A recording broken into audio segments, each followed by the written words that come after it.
this is about the most indebted period in the history of the world. I never thought I would see so much debt so quickly as we have seen in the last few months. So what we're really talking about is government debt, because no one expects governments to go bankrupt, although we all know that occasionally they do default.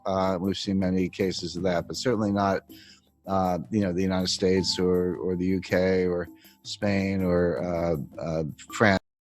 No one expects any of those countries to default anytime soon. But the way I think about debt is I use the debt to GDP ratio, because debt is not automatically a problem. It may be a problem or it may not be a problem. It all depends on how much income or output you have to service the debt. So just to give a simple example, let's say you have a credit card and you have a $50,000 balance on your credit card. You owe the bank $50,000. Is that a problem? Well, if you make $20,000, it's a big problem. You're probably going to go bankrupt. But if you make $200,000, you could probably, write a check and pay it off. So the answer as to whether the debt is a problem or not can only be thought about in relation to your income. And so I use the debt to GDP ratio. I say, how much debt does a country have? How much debt is outstanding? And how big is their GDP? And when you use that ratio, if you're at, say, 30% or even 40%, that's a comfortable ratio. Yes, you have some debt, but you also have, say, a strong economy and your ability to service the debt by collecting taxes or other sources of revenue is very reasonable, and that debt level is sustainable. But when you get up to 60% happens to be the level under the Maastricht Treaty, where the members of the European Union are not supposed to have debt in excess of 60% of their GDP. Now, many of them do. I'm not saying this is a hard and fast rule, but that's where Angela Merkel gets a little bit upset when you're above 60%. And Spain and France and some other, Italy certainly are above that threshold. But there's another threshold that's important, which is 90%. And 90% comes out of the research of Ken Rogoff and Carmen Reinhart.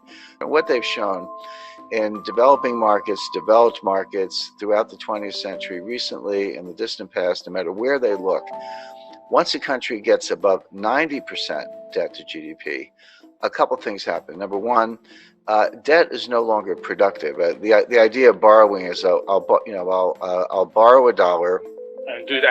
I'm going to do something with that money. Huh? Yeah, I'll borrow the dollar, I'll spend the dollar, but I'll get $1.20 of GDP because I'll spend it on something, but then the recipient, he'll spend it, and then someone else will spend it, and by what's called velocity, or the turnover of money, you'll actually get more than you borrow. That's Keynesian economics, very simplified version of it.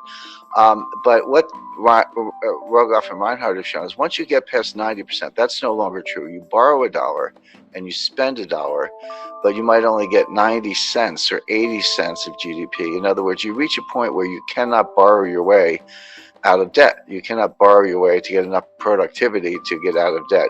And then you're sort of in a doom loop or a death spiral. Well, I mentioned 30% is comfortable, 60% is a problem in Europe, 90% is this critical threshold. The United States today is at 106%.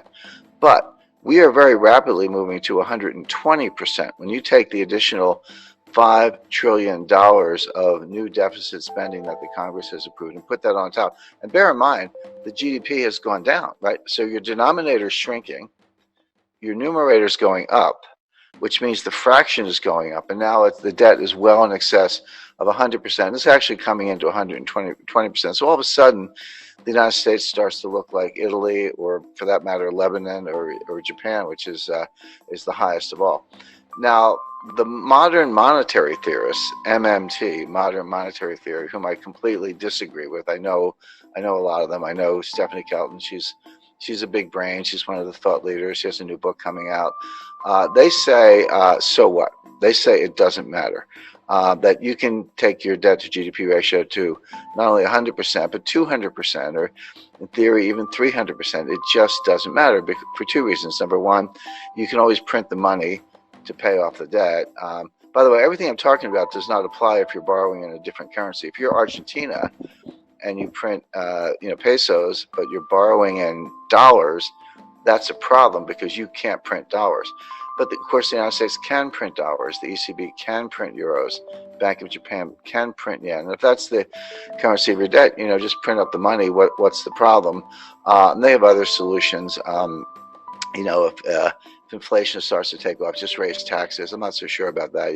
You've borrowed yourself into oblivion, and you get inflation, and you think you can tax your way out of it. That doesn't sound like a very good way to go. But the bottom line is that all the countries, starting with the United States, but all the major developed countries, are now in these sky high and rising debt to GDP ratios. Now the question is, what's going to happen next? Interest rates are extremely low. The central banks have made them low. So the debt service is not that great. The debt is huge. But if you're only paying, a fraction of 1%, it's not as if you're incurring a lot of interest expense, which of course adds to the deficit. So that's the first thing. We don't have inflation. People who say that, the money printing that the central banks are doing to buy the debt, which they are, is inflationary. That's not true. That's a kind of gross misunderstanding. Comes out of Milton Friedman, etc. It's not true.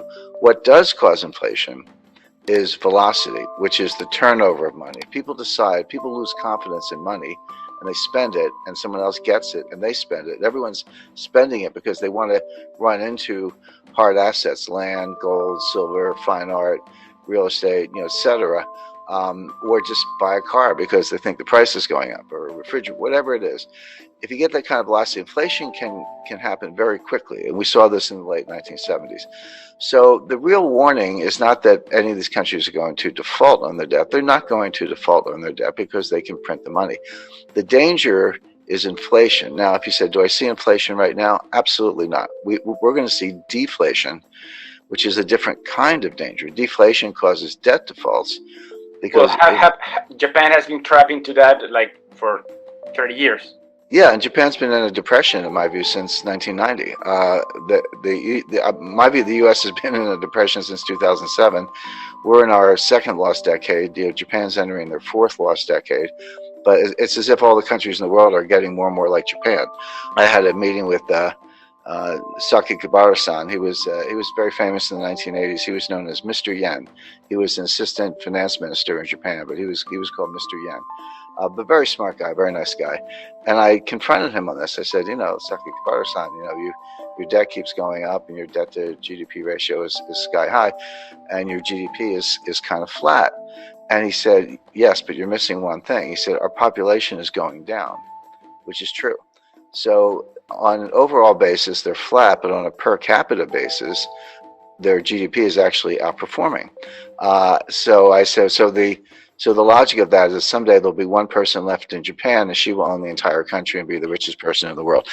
Well, it's very bad for Argentina, and here's why.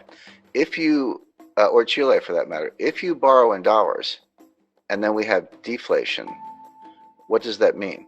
It means the value of cash is going up, but it also means the value of the debt is going up. So even if you have very low interest rates, which we do, when you borrow in dollars and the dollar is worth more, that's what deflation is. Your dollar is worth more. That means your debt is also worth more, meaning you owe more debt in real terms. The nominal debt's the same. So if you borrow 100 million, you owe 100 million. That doesn't change. But if you have deflation, so that the 100 million is actually more valuable. See, this hasn't happened since the 1930s. People don't understand. No one alive has really lived through a strong deflationary period. A lot of us have experience with inflation.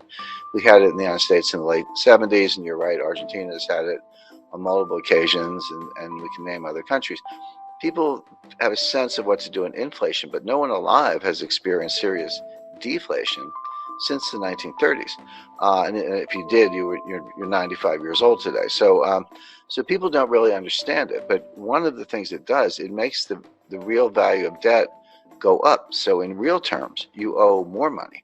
So if you were in trouble to begin with, and you borrowed money to get out of trouble, but the value of the debt goes up, now you owe more money. Now where do you stand? It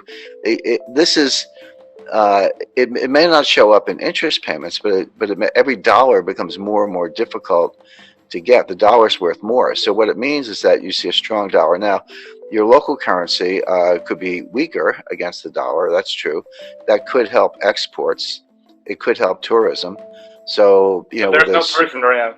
There's Yeah, not going to be more tourism. well, you make a good point. There is no tourism today. I'm on a mountain, and you're in a home or studio or someplace. So right, there's no tourism going on today. But assuming it comes back next year, if you have a really strong dollar, in theory, an American could, or European for that matter, could look at Argentina. I've been to Argentina many times. It's one of the most beautiful countries in the world, and nice people, great restaurants. So, but it could look kind of like a bargain to somebody with a very strong currency. Sure. But that's not really Argentina's problem. Argentina needs more high-tech industry, more high-value-added industry. It needs to break out of what's called the middle income trap, where you get to a certain point, but you can't get past that point because you can't just do it with assembly-style manufacturing jobs. You need high-value-added jobs. You need technology is what you need. And all the developed economies are facing the same issue. That applies to all of Latin America, Chile, Mexico, Colombia. Correct, but it applies to most of Asia as well. This is China's problem. China's not going to continue the kind of growth we've seen over the last 20 years because they've used up that. When I studied development economics in the 1970s in graduate school, and we used to think that the hard part of development economics was getting from low income to middle income. And then we say if you get to middle income, it's a straight path to high income. Turns out that's not true. Getting from low income to middle income is actually pretty straightforward. You have to get rid of corruption, and you need to ease up on regulation. But you can, if you have foreign direct investment and people come from the country to the cities, and you do, kind of simple manufacturing, et cetera, you can get a really good export machine going and earn hard currency reserves. So that part's easy. The hard part is getting from middle income to high income, because it turns out you can't just do more of the same. You actually need more high value added. You need technology today, and that's what I would advise every country to be working on, including Argentina, where the Argentina has a very very highly educated workforce. I mean, Argentina would be a good case to why don't we make iPhones in Argentina instead of China, and we're going to bust up. The United States is going to bust up the supply chain to China. We're going to shut over time. Won't happen overnight, but we're going to pull those factories out or shut them down and move them elsewhere. So the question is, if I were advising any developing economy, I would say, how can I become a supplier to the United States? If they're going to get rid of China, which we are for a lot of reasons, I'd want to be in the list. And we're actually looking at Jordan as a country that could make cell phones. India is a big case because they have cheap labor. Argentina, I think, is a better candidate because they have a more highly educated workforce.